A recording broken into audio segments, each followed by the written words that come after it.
Real TV-nin direktoru Mişayn Ağayevin qardaşı Mirəddin Ağayev həbs olunub.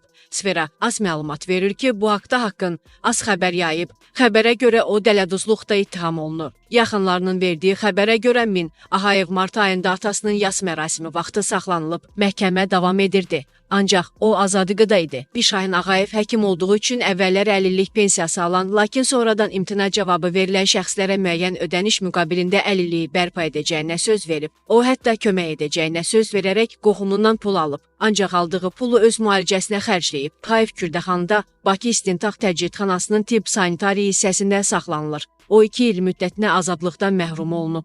Cəlilabad rayonunda yol nəqliyyat hadisəsi baş verib. Mazet Azın xəbərinə görə hadisə rayonun Uzuntəpə kəndi ərazisində olub. İlkin xəbərə görə Mercedes və Asamand markalı minik avtomobilləri toqquşub. Qəza nəticəsində xəsarət alan olmasa da nəqliyyat vasitələrindən ciddi maddi ziyan dəyib. Əldə etdiyimiz xəbərə əsasən qəzaya düşən avtomobillərin birində Turan Bankın əməkdaşları da olub. Faktla bağlı araşdırma aparılır.